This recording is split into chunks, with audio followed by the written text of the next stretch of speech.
Okay, I'm back. Part 3. By the way, this is my conspiracy theory website up top. And there we go. Well, hello. Jazzwe.com. Jazzwe. That's an H. JAZZWEH.com. Heavy duty conspiracy stuff. Anyway, a lot of Bible changes stuff on that site. Now, so I left off. I'm a crackhead, addicted to crack, and at that time, and in desperate need of re-deliverance. And I met Grace at that church, and she stuck with me. That woman. It was like I'm meeting God's grace. And I had mentioned how I still prayed, I still sought God in prayer, and I had witnessed to the crackheads around the campfire, and this one guy had a machete, and he was really going to cut my head off. I think an angel came and stopped him. And the weird part was I was like willing. I was like a willing victim. I would have let him do it. I didn't run from him. I knew what he was going to do. He had the machete. It was weird. It was really weird. I would have actually at that time died for the gospel's sake. As crazy as that sounds. But what happened? Well, I got arrested, thank God. I call it getting rescued. I was getting arrested for misdemeanors a lot, getting caught with crack pipes because I was doing a lot of hitchhiking. And, I couldn't even keep my car. I had a car, but I couldn't even keep it on the road. I mean, I couldn't pay my insurance. I couldn't. Every bit of my money went to either methadone or crack. And I went down. I went down to a horrible bottom. Crack is, they say the CIA invented crack to put the black people into bondage. And boy, that shit, you cannot tell me they didn't use sorcerers and sorcery and witchcraft to invent that shit. Maybe it's fallen angel recipe, but crack is a spiritual bondage and a physical bondage. It's more addiction, for that matter, is very much a spiritual bondage, but the emotional, it's threefold. There's the emotional that has got to be addressed. And, in the church, of course, they don't, no, mainstream church doesn't want you well or empowered. So they're going to tell you, oh, yeah, psychology is like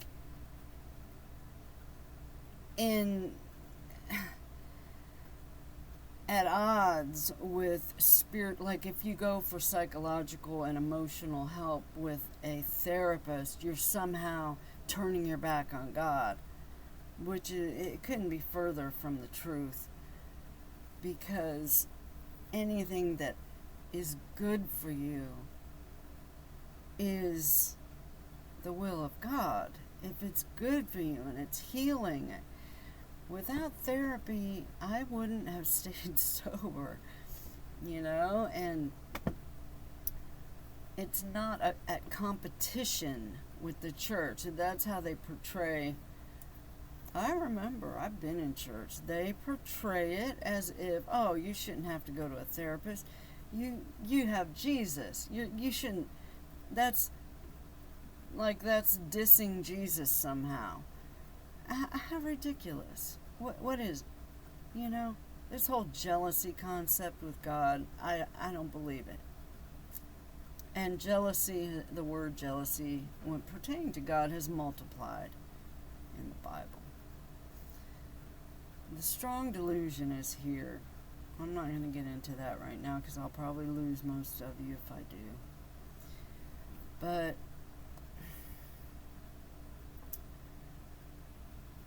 I got arrested. And boy, I cursed that cop all the way to the jail, Levy County Jail. And boy, was that jail corrupt. Oh my God. I wrote a story about that on Recovery Farmhouse. It was weird because once, I told you that if you watch the other videos, I was addicted to crack, Xanax, methadone, and cigarettes. So I got arrested, thrown in there, cold turkey off of all 4 of those things. I spent 3 days in a holding cell without a shower, just praying. God, I knew I wasn't getting out.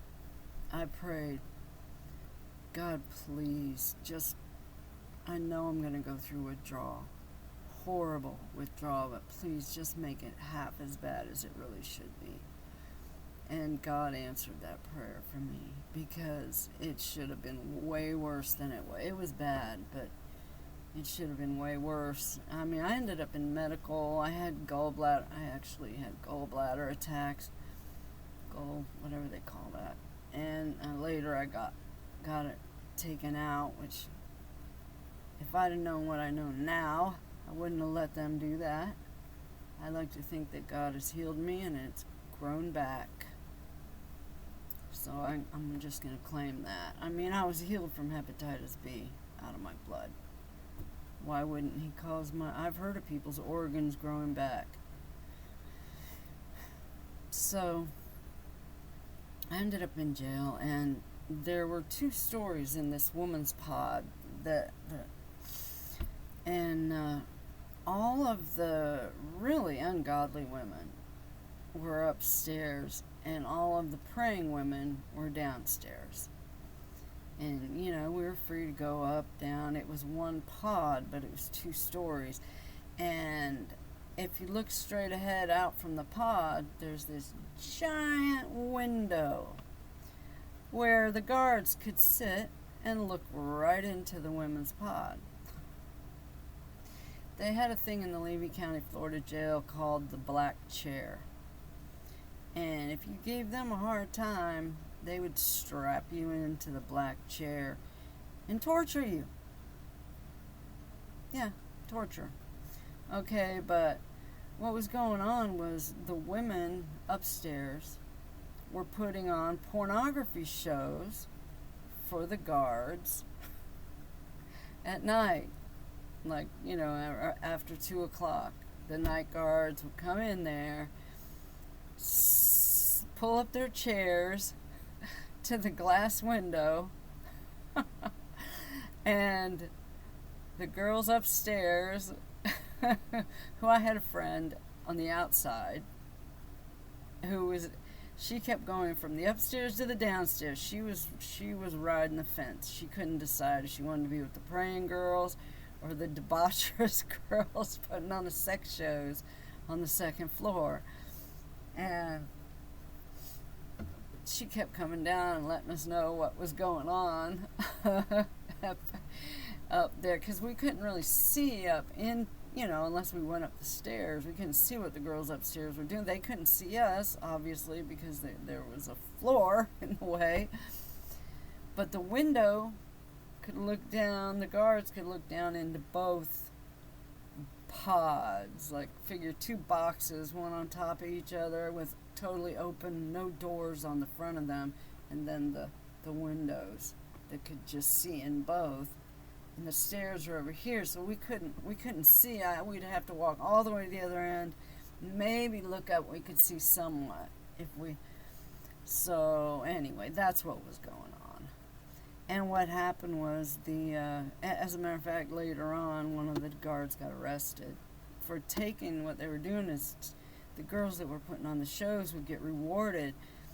They would take them out of the jail and ride them to McDonald's. That was the big prize for putting on the sex show.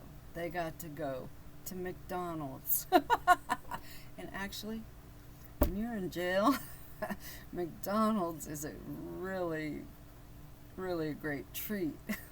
I wouldn't eat that garbage now if you paid me. I mean, it's full of nanoparticles, food additives that are not food. It's poison. It's literally poison. Don't eat it. We used to make fun. See, they back when I was growing up in the 80s, 90s, 70s, the food additives were really ramping up into high gear. And what the status quo teachings that were going around, the brainwashing techniques that we were subjected to, were to belittle the effects of the food additives and to make fun of it, and caramel color number 86 and red dye number 29. And there were jokes about it because that way we wouldn't take it seriously and realize the real damage that this stuff is really doing. Dumbing us down where we can't think. And if you can't see the beast system at large, how do you protect yourself against it? The beast system is diabolical. It's just horrendous. So, the women are having the sex orgies. There was one woman, she hated me. Why? Because I was one of the praying girls and I believed in truth and do unto others as you would have them do unto you. It just my presence. She hated me so bad. And she swore, I'll see you in Lowell, which was the prison around the area that we were at. Well, see, this was county jail. County jail was nothing. She was headed for Lowell. She was already sentenced. And it was weird because I would look at that woman and I swear I saw a vision of a Catholic nun type cap on her head. It was like every time we looked at me and this other girl, we would see that vision every time. There were things going on in that jail, spiritual things. We would go to the Sunday service with the preacher, who wasn't that great. You know, I probably could have done a better sermon than he did, but hey, he was making an effort. And he said one thing that stuck with me. He said, Jesus is walking the halls of this jail. And he, by God, Jesus really was. He really was. And we believed it. So a lot of the girls were having water dreams. We were having dreams of being cleansed. And I had dreamed one night that God reached in, Jesus reached in my chest, took my heart out, and washed it off in water and put it back in my chest. And the next day when I woke up, I had a pain as if somebody had pulled my heart out of my chest. I mean, and then we started talking, me and the girls, and people were dreaming of being in baths, and everybody was having dreams of being cleansed that night. God was doing a work in us in that jail in times of desperation. That's when God works in us. Times when we think it's the worst time in our life, if we make an effort and pray and seek God at that time, it can end up being just the best, miraculously transformational time of your life. And God, I've come out of great tribulation. I've clearly come out of great tribulation. Great tribulation. During my addiction, I OD'd one time, and I went to, maybe it was maybe it was the grave, maybe it was hell, maybe it was purgatory. I don't think it was purgatory. I went to a place of bondage. I OD'd on cocaine. I wanted more. And at that time, I didn't even know how to shoot myself up. This other guy was shooting me up, and I kept telling him more. Well, he gave me more. And I went out, bam, and died. And he was ready to throw me in the dumpster. He called his roommate, I found out later, after I was revived, that Mike, the guy that revived me, and Ed, the guy that shot me up, well, I was only about 20 something at that time, and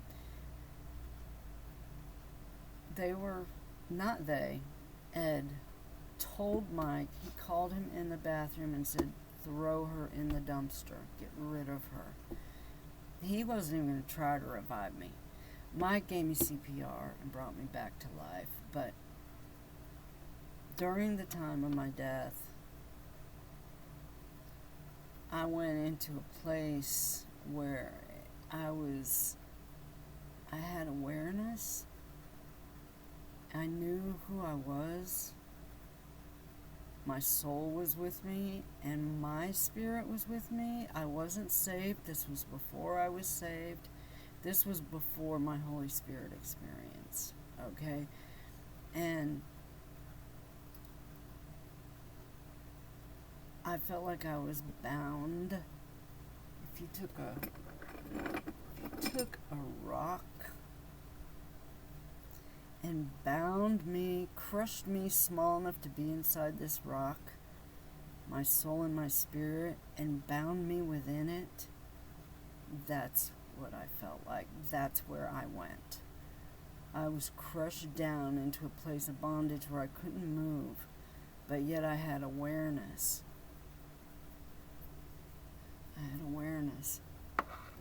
I didn't really remember that I had OD'd. I didn't really remember my life, but I had awareness that I was, and I was in bondage. So, anyway, that was before I got the baptism of the Holy Spirit.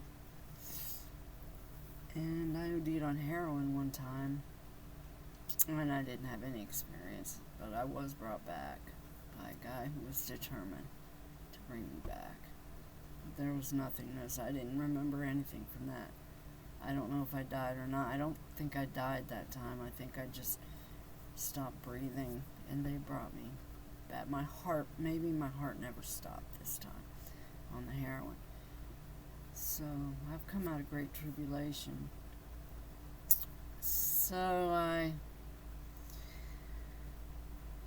I'm in jail, and I went through such a severe withdrawal that at one point I started meditating, and I went into an alpha state. And I think I was so sick I actually left my body somehow, or I've never experienced that before. I was in a state of relaxation and a form of peace during such a horrific withdrawal. I spent 60 days in the jail detoxing, and I had, like I said, gallbladder attacks. I ended up in the medical room. They had a certain amount of medical beds, lock-up cells, where the nurse was on the outside of them, and the nurse's room was out. The nurse's room had, I don't think she was even a doctor. She was a nurse practitioner, and in her office there were like 3 cells where sick people could go. Well, you didn't want to go there. That nurse was vicious. She was absolutely satanic. There was a girl in there that kept having seizures, and I heard them abusing her bad. I mean, they were kicking her. She had a seizure, fell on the floor. They were kicking her, kept telling her she was faking it, and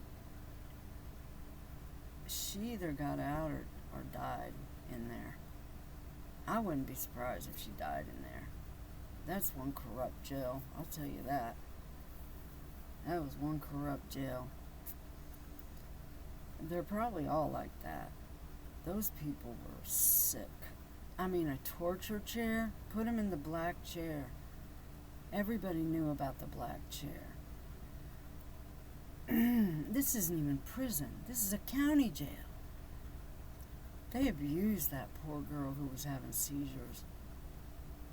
And she really was having seizures. I talked to her before. We both ended up in medical. Anyway. Like I said, if you go to Recovery Farmhouse, the article is somewhere in there. You might search Levy County Jail, Levy, in the search, and you can read the whole story about my jail experience. I don't think I put it in my book. No, I don't think I did. So, anyway,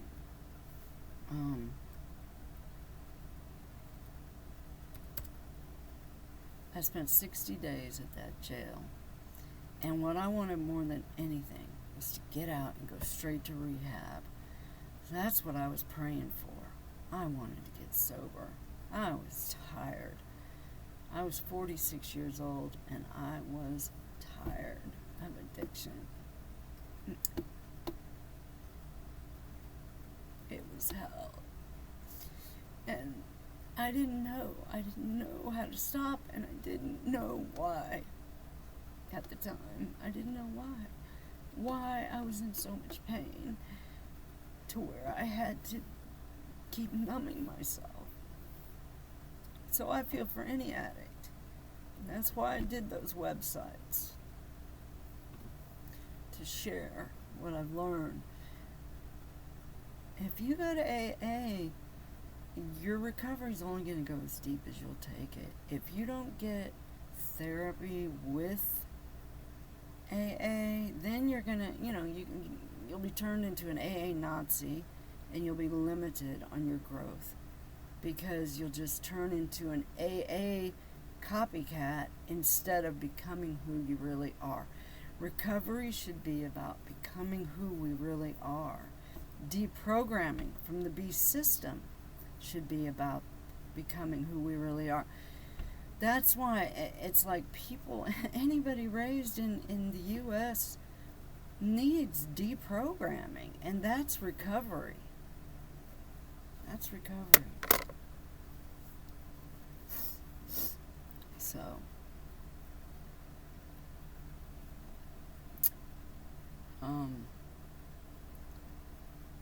I wrote a letter to the doctor at the methadone clinic at Meridian, and come to find out, somebody at the jail got arrested. One of the guards got arrested for all the corruption. One guy took the fall.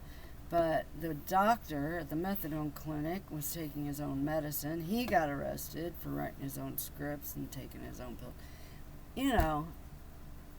But can you blame them? They're raised in the beast system. They think they're wrong and bad too. Like the whole world thinks it's wrong and bad. So I wrote a letter to this guy, and he got me. He got me into Bridge House, where when I got released after 60 days from jail, they took me straight to Bridge House. The cop drove me to Bridge House. I walked in there after a 60-day detox, sat down in front of their doctor in the rehab. They have to kind of check you out before you go into rehab. 30 big days. 30 big days. Anyway, that's the standard. I mean, if you're in there 90 days, you're in there for a long time, a duration. 30 days is not enough. So I sit down in front of the doctor, and he says, "Okay, so let's put you back on methadone." I'm like, "Excuse me?" I just went through all that. And see, 9 out of 10 people, or 99 out of 100, When they get in front of that doctor, drug addicts, of course they're going to take the methadone. They want us on bond. Yeah, it costs them money. I mean, it costs them money. It costs us money. Methadone costs money.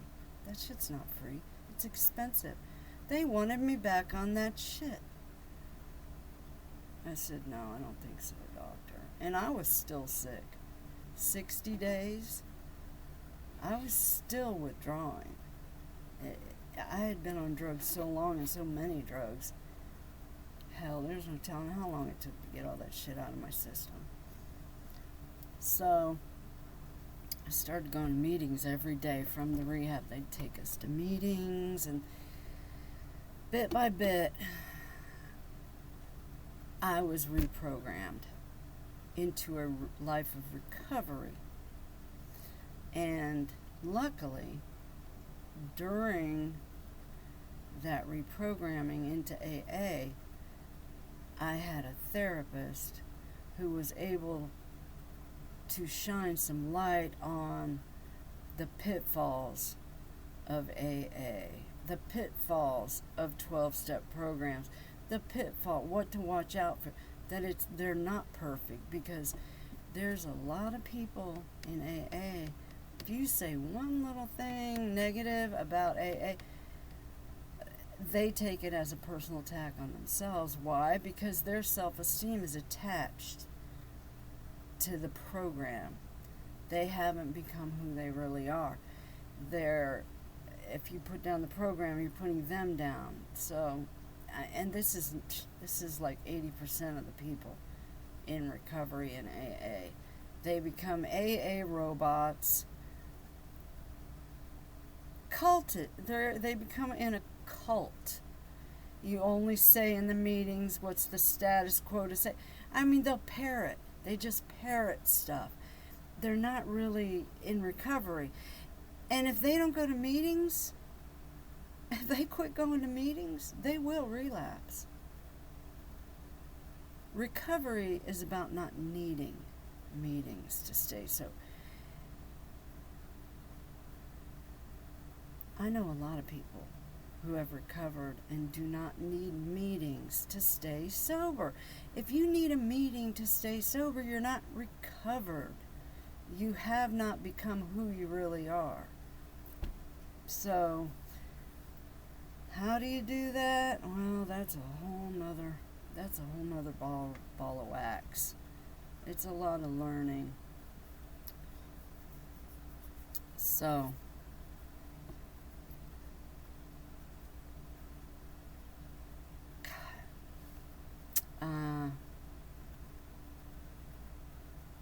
I guess I'm gonna call this part 3. And 28 minutes. I'm gonna call this part 3 and then restart